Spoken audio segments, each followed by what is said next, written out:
The candle shop was quiet, just the hum of the fan and the soft scratch of my pencil against paper. I was sketching a new label for my storm cedar candles, the lines sharp and jagged like the edges of my thoughts. My hand shook a tremor I couldn't blame on the late hour or the coffee gone cold on my workbench. The sea glass stone sat beside me, its iridescent glow catching the lamplight. Dad gave it to me when I was 9, said it was a piece of the ocean's heart. I'd believed him, then believed in a family that loved me. Now at 30, it felt like a lie I couldn't let go. A stab of pain ripped through my stomach, sudden and brutal. I gasped, the pencil snapping in my grip. The sea glass slipped from the bench, hitting the concrete floor with a sickening crack.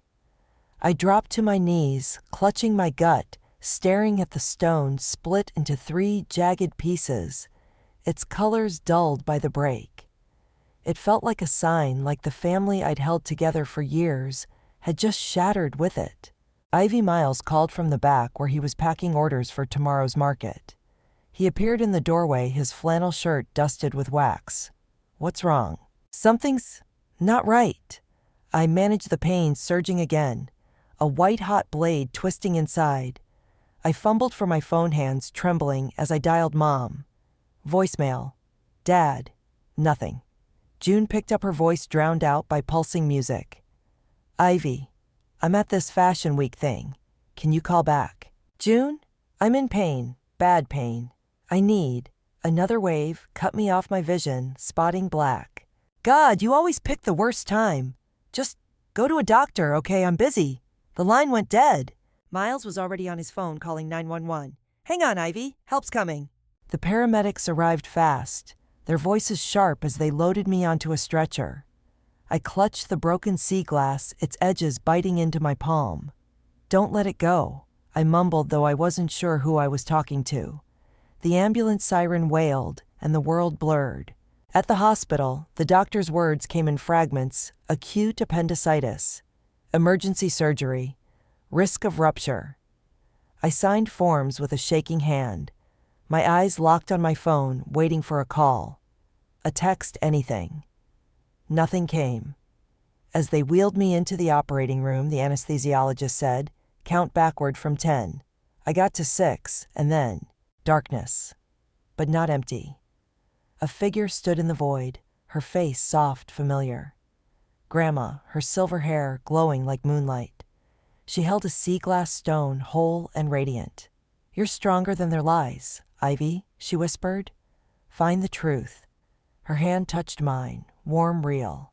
Then she was gone, and the darkness swallowed me.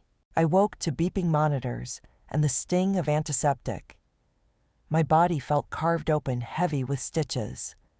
Miles sat beside me, his eyes red, a takeout coffee cup crumpled in his hand. "You're back," he said, voice rough. Scared the hell out of me. "How long?" My throat was raw. 4 hours in surgery. Out for 6. He hesitated, glancing at my phone on the tray. "I called your family, left messages. No one's called back." I nodded, the silence heavier than the pain. My hand closed around the broken sea glass, still in my pocket. I opened my phone, fingers clumsy. No missed calls, no texts. Just a TikTok notification: June Maddox tagged you in a video. I clicked, knowing it would hurt. There they were, Mom in a velvet dress, Dad in a tux, June, laughing in sequins, clinking glasses at a rooftop event. Caption: family forever. Grateful for their love. Best life posted during my surgery, while my heart had stopped for 62 seconds. They didn't even... I couldn't finish. The truth cut deeper than the scalpel. I was nothing to them. A tool. A fixer. But never a daughter. Never a sister. Dr. Felix Marlowe walked in, his face serious. "Ivy, the surgery was successful, but it was close. Your appendix burst, and your heart stopped for 62 seconds. You were clinically dead." I laughed, a broken sound that hurt my stitches. "A whole minute. You sure?" "Every second's accounted for," he said, not smiling. "You're stable now, but we'll keep you a few days. Anyone we should call?" I looked at my phone, June's smile frozen on the screen. No, I said, my voice flat. No one. Miles stayed until the nurse shooed him out, promising to check the shop.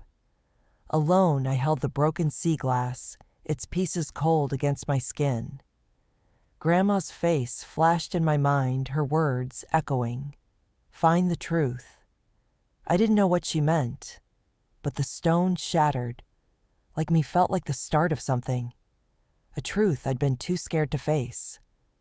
In that sterile room with the pieces in my hand, and my family's absence screaming louder than the monitors, I felt a spark. Not hope, not yet, but defiance. They'd broken me, but I wasn't done. The hospital room was a prison of beeping monitors and sterile white walls, each tick of the clock amplifying the silence from my family. My stitches ached, but the real pain was the broken sea glass in my pocket, its jagged edges a constant reminder of the 62 seconds I'd been gone and the family that hadn't cared.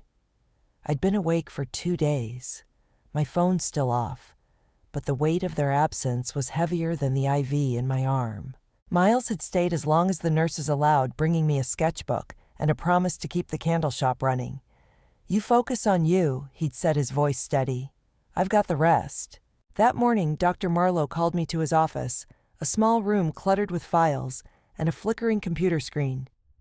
Ivy, we need to discuss your medical proxy, he said, his tone careful. Your sister June Maddox is listed as your decision maker, but given the circumstances, I wanted to verify this with you. I froze the sea glass, cutting into my palm through the thin hospital gown. June, I never assigned anyone. I was unconscious when I got here. His brow furrowed, and he turned the monitor toward me. This form was submitted electronically at 11:32 p.m. during your surgery. It's signed with your name authorizing June to act on your behalf. My stomach churned, a sick heat spreading through me. I didn't sign that. I couldn't have. Dr. Marlowe's eyes darkened. That's what I was afraid of. We pulled the security footage from the hospital's records room that night. You need to see this. He clicked a file and a grainy video played. There was June in her sequined dress from the TikTok video standing at a hospital computer. She glanced over her shoulder, then typed rapidly, her fingers flying over the keys. The timestamp matched the proxy form, 11:32 p.m. While I was on the operating table, my heart stopped. She forged it. I whispered, my voice hollow. She was here in the hospital, and I couldn't finish. June hadn't just ignored my calls, she'd come to cover her tracks to make sure she wasn't liable if I didn't wake up. Miles found this, Dr. Marlowe said, closing the video. He was asking questions when he couldn't reach your family, got security to check the tapes. This is fraud, Ivy. We've reported it to our legal team, but you should contact your lawyer. Miles. He'd done more for me in one night than my family had in 30 years. I nodded, my mind numb. I will. Thank you. Back in my room, I sat on the bed, the sea glass pieces spread out on the tray table, like a puzzle I couldn't solve. Grandma's words from that fleeting vision, find the truth, echoed in my head. This was part of it, wasn't it? June's betrayal, captured on tape, was a truth I couldn't unsee. But it wasn't enough. There was more buried deeper, and I needed to know. My phone buzzed, a voicemail from June. I played it on speaker, my hands steady despite the rage building inside. Ivy, what's your problem? Mom says you're ignoring us. I know you're pissed about the hospital, but I was busy. Dad's business is crashing, and I need that $4,000 for my lease. Call me back, or I swear. The message cut off, her voice sharp with entitlement. I deleted it, my fingers cold. No apology, no concern, just demands. I was done being their ATM, their fixer. I opened my email and typed to Mira Callan, my lawyer, subject medical proxy fraud. June forged my signature during my surgery. Hospital has video evidence. Please start legal action. Also check my financial records, something's not right. I hit send, my heart pounding like I'd just stepped off a ledge. Miles showed up that afternoon, a paper bag of pastries in hand. Figured you'd need something better than hospital jello, he said, setting it down. His eyes flicked to the sea glass pieces, then to me. You saw the video? Yeah. I met his gaze, my voice quiet but firm. You didn't have to do that, Miles. Digging through security tapes. He shrugged, but his jaw was tight. You were alone, Ivy, dying, and they were... What partying, forging your name, I wasn't gonna let that slide. I swallowed the weight of his loyalty hitting me hard. Thank you, really. He nodded, then pointed at the sketchbook on the bed. You draw anything yet? I opened it, showing him the cracked heart I'd started in the hospital, now sharper with shadows spilling from the breaks. It's... me, I guess. What's left? It's more than that, he said, his voice soft. It's you fighting back. I wanted to believe him, but the anger was a live wire in my chest, sparking every time I thought of June at that computer. Mom and Dad clinking glasses while I bled out. I picked up the sea glass pieces, fitting them together, but they didn't align. I keep thinking about Grandma, I said almost to myself. I saw her, Miles, when my heart stopped. She told me to find the truth. Miles leaned forward, his eyes serious. Then find it. Whatever she meant, it's out there. And you're not doing it alone. That night, I sketched again, the cracked heart growing into a figure, a woman, her hands full of broken glass light, seeping through her fingers. It wasn't just anger driving the pencil. It was something colder, clearer. I wasn't going to scream or beg for answers. I was going to carve the truth out piece by piece and let their lies bury them. The next morning, Mira called. Ivy, I got your email. The hospital sent over the video. It's damning. We're filing for fraud against June. But there's more. I started digging into your financials like you asked. Your parents set up a savings account in your name when you were a kid. They've been withdrawing from it for years, $90,000 so far. The signatures don't match yours. I'm looking into a trust fund your grandmother might have left too. This goes deeper than we thought. I gripped the phone, my voice ice. Keep digging. I want everything. On it, she said. Stay strong, Ivy. They're not getting away with this. I hung up and looked at the sea glass, its broken edges glinting. Grandma's voice rang in my ears. Find the truth. June's forgery was just the start. They'd built their lives on my back, and I was done carrying them. The woman in my sketch wasn't just me. She was the Ivy who'd stopped bleeding for them. And she was ready to fight. The hospital let me go after 5 days, but freedom didn't feel like I'd imagined. My apartment smelled of stale coffee and wax, the silence broken only by the hum of the fridge. My stitches itched, a dull reminder of the 62 seconds I'd been gone, but the broken sea glass in my pocket hurt worse. I kept the pieces on my kitchen counter, their jagged edges glinting like a puzzle I was too raw to solve. Mira was building a case against June for the forged proxy, and her initial dive into my financials had uncovered $90,000 stolen from my savings. But I knew there was more. Grandma's words. Find the truth haunted me, a whisper I couldn't ignore. Miles insisted on driving me home, stocking my fridge with leftovers and hovering like I might break. You need anything, you say it, he said, his eyes serious. No hero shit, Ivy. I nodded, but the truth was, I didn't know what I needed. The anger was a cold fire, but guilt still gnawed. Had I been too harsh cutting them off? Could I really let my family collapse? That afternoon, I got an email from Mira, marked urgent. Ivy, I found something. Your grandmother's estate lawyer, Preston Vale, reached out. He has documents you need to see. He's in Seattle. Can you meet him today? My heart stuttered. Preston Vale. I vaguely remembered him from Grandma's funeral, a quiet man in a gray suit, sidelined by Mom's theatrics. I texted back, set it up. Preston's office was a cramped room above a bookstore walls, lined with legal tomes, and a single window letting in pale light. He was older now, his hair white, but his eyes were sharp. Ivy, he said, shaking my hand. I tried to contact you years ago, but your parents, they made it clear I wasn't welcome. Why, I asked, sitting across from him, the sea glass pieces heavy in my pocket. He slid a folder across the desk, his voice heavy.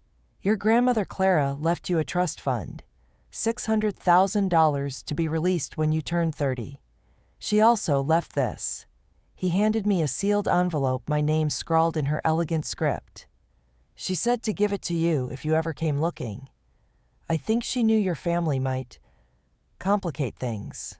My hands shook as I opened the letter. Grandma's words spilled out vivid and warm. My dearest Ivy, if you're reading this, you found the strength to question. The sea glass I gave your father for you was no ordinary stone. It's a sign. If it breaks, or if you're betrayed, it means they've failed you. Don't carry their chaos. Find the truth, my light. You were never their fixer. You were always enough. Love, Grandma. I clutched the letter, tears blurring the ink. The sea glass, her gift, not Dad's. She'd known. She'd seen through their lies even before I did. What happened to the trust fund? I asked, my voice barely steady. Preston sighed, opening the folder. Your parents were trustees.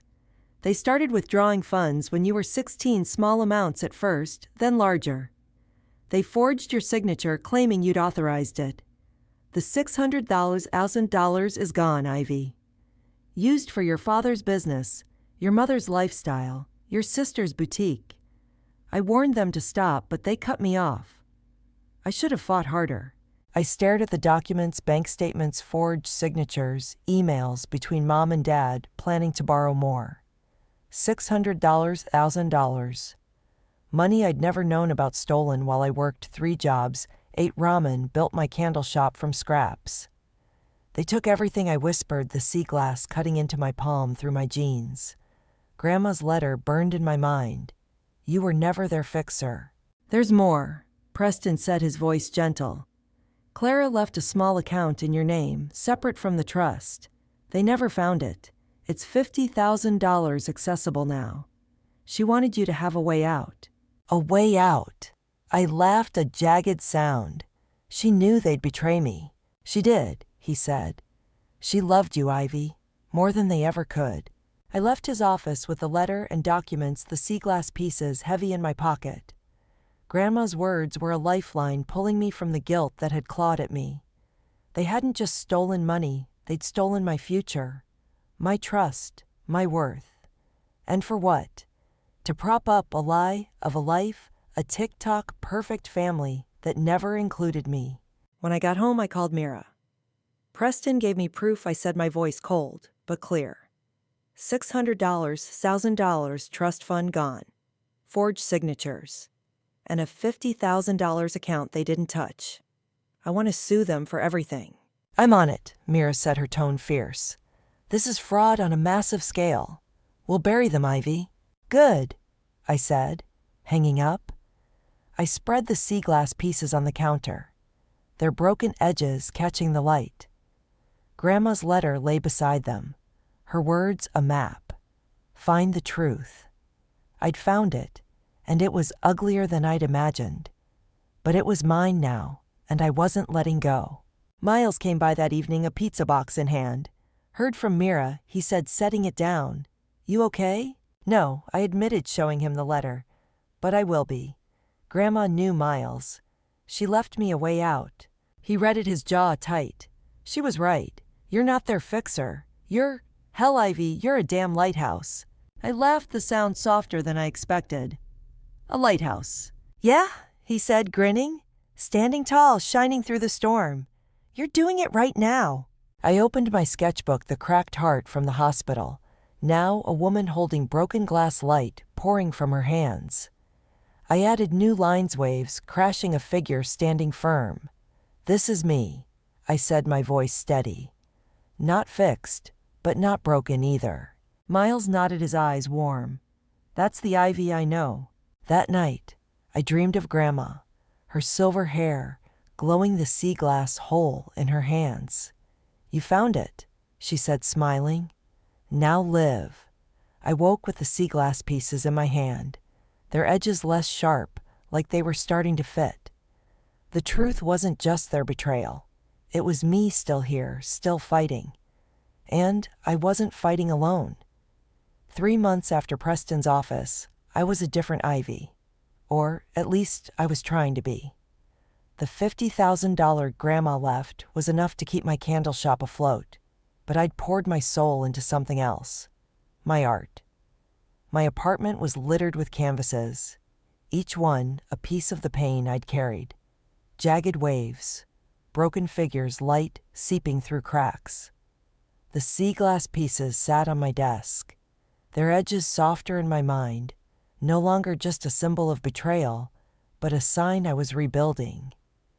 Mira's case against my family was gaining traction, with evidence of the $600,000 trust fund theft, and June's forged proxy piling up. But the fight wasn't over. Celeste's support group had become my sanctuary. Every week I shared new sketches, my voice steadier as I told my story. Jace Eden and the others didn't just nod, they got at their own scars mirroring mine.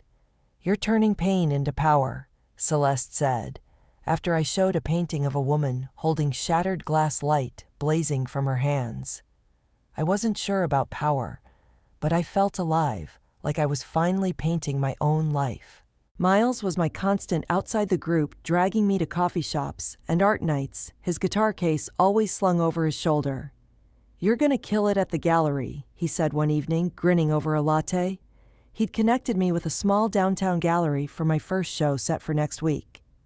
The centerpiece was 62 Seconds, a painting of me on the operating table, my family drinking champagne behind a glass wall, their faces blurred but unmistakable. It was raw, maybe too raw, but it was true. The day before the show, I was at the gallery hanging paintings when the door chimed. I turned expecting Miles, but it was June. She stood alone. Her designer jacket scuffed her makeup, failing to hide the strain in her eyes. No sequins, no TikTok glow, just a woman who looked like she'd lost something. My hand went to the sea glass in my pocket, its pieces a quiet strength. "Ivy," she said, her voice low, "we need to talk." I crossed my arms, keeping my distance. "What do you want, June?" She glanced at 62 Seconds, her jaw tightening. "That painting. It's us, isn't it? You're putting our family on blast for everyone to see." "It's my story," I said, my voice calm but unyielding. "You don't get to edit it." She stepped closer, her eyes desperate. "I'll make you a deal. Take it down, and I'll convince Mom and Dad to settle the lawsuit. No court, no charges. We can move on." I laughed, cold and sharp. "Move on. You forged my name while I was dying. You helped them steal $600,000 from me. There's no moving on from that." Her face hardened, but her voice cracked. "You think you're the victim, we were drowning Ivy. Dad's business, my boutique, we needed that money. You were always fine, always the strong one." Strong. I stepped forward, the sea glass digging into my palm. "I was starving, June. Working 3 jobs while you posted about Paris. I died for 62 seconds, and you were here in this hospital covering your ass. Don't talk to me about strong." She flinched, but didn't back down. "If you show that painting, you're burning us all down. Is that what you want?" I looked at 62 Seconds, the truth of that night staring back. "I want to stop hiding," I said. "You burned yourselves." She left without another word, the door slamming behind her. I stood there shaking, but not from fear, from clarity. Grandma's letter echoed in my mind. "You were always enough." June's deal wasn't a lifeline. It was a leash. And I was done being tethered. The gallery opening was packed, a mix of locals, artists, and curious strangers. Celeste, Jace Eden, and Miles were there, their presence a shield against the nerves gnawing at me. 62 Seconds hung in the center, its stark lines drawing whispers from the crowd. "It's brave putting your trauma on a wall." A woman with a nose ring said, her voice soft. I nodded, unsure how to respond, my hand brushing the sea glass in my pocket. Then the door chimed, and my family walked in. Mom, Dad, June, dressed like they were at a society event, their faces a mask of forced composure. The room shifted, eyes darting between them and the painting. I saw the moment they recognized themselves. Mom's hand froze mid-gesture. Dad's shoulders slumped. June's eyes widened. The crowd noticed too, their whispers growing sharper. That's them, isn't it? The ones in the painting. Mom recovered first, her voice loud performative. Ivy, darling, we're so proud. This is creative. She moved toward me, arms outstretched, but I stepped back. Don't, I said, my voice low but clear. You're not here for me. You're here to save face. Dad tried next, his voice pleading. Ivy, we can talk this out. The lawsuit, the painting, it's tearing us apart. We're family. Family. June snapped her composure, cracking. She turned to Mom, her voice rising.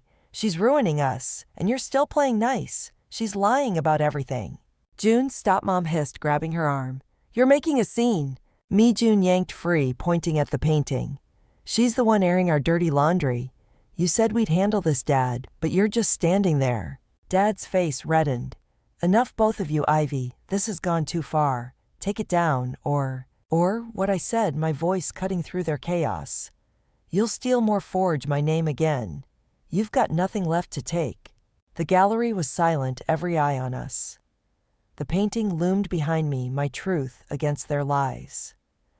A man in a tweed jacket murmured to his friend, "They're the ones who left her to die. Look at them fighting like vultures."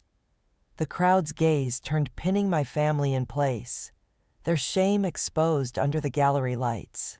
Mom's mask broke, her voice a snarl. You ungrateful child. After everything we've done. Done, I said, stepping forward, the sea glass grounding me.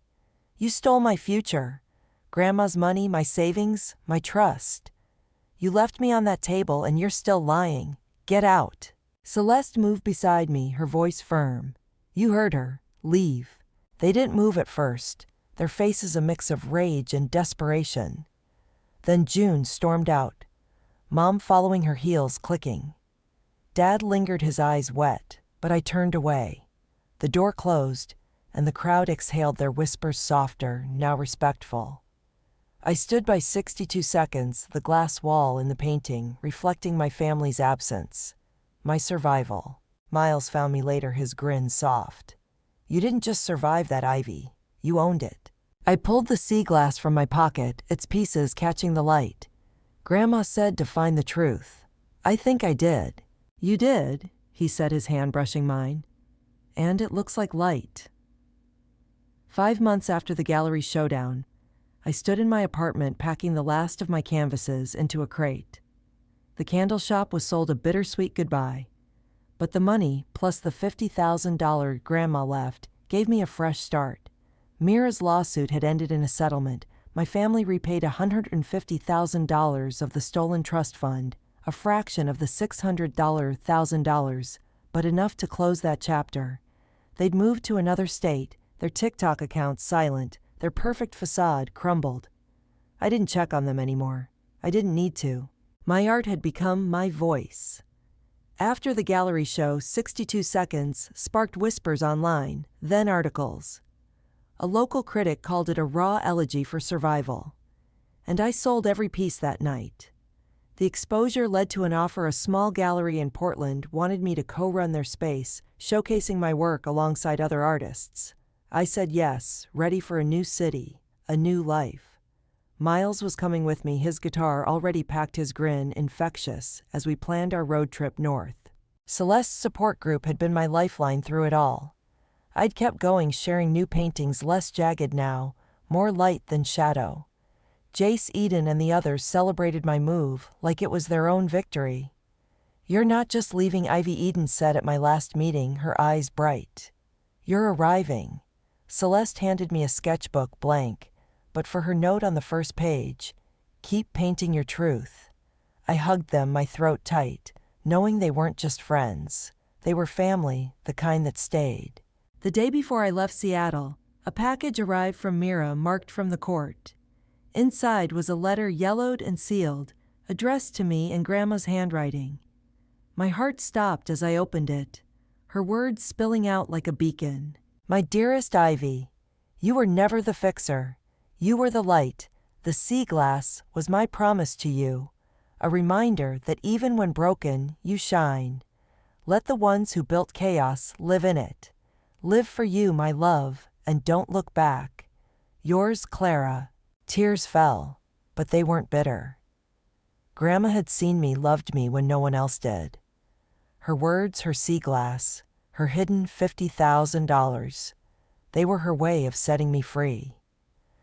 I tucked the letter into my sketchbook next to Celeste's note, 2 anchors for the road ahead. That evening, Miles came by a small box in his hand. Got you something, he said, his grin shy. I opened it, and my breath caught a new sea glass stone, its pieces.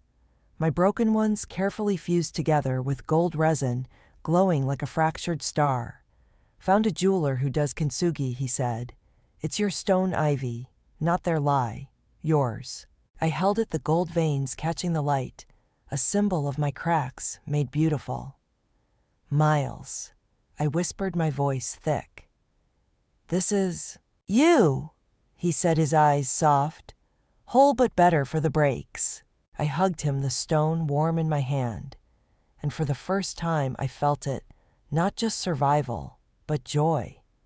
The girl who died for 62 seconds was gone, but the woman I'd become was here, shining through the fractures. The next morning, we loaded the last crates into Miles's van, my paintings stacked beside his guitar. The 62 seconds canvas stayed with me, hung in my new Portland apartment, a reminder of the truth I'd claimed. But the sea glass stone, new fused radiant, came with me, tucked in my pocket as we drove north. The road stretched ahead, open and unknown, but I wasn't afraid. I'd broken, yes, but I'd broken to shine brighter.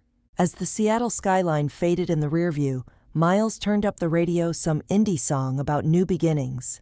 Ready for this lighthouse? He asked, glancing at me. I smiled, the sea glass glowing in my hand. Yeah, I said. I'm ready. And somewhere I knew Grandma was smiling, her light in mine, guiding me home.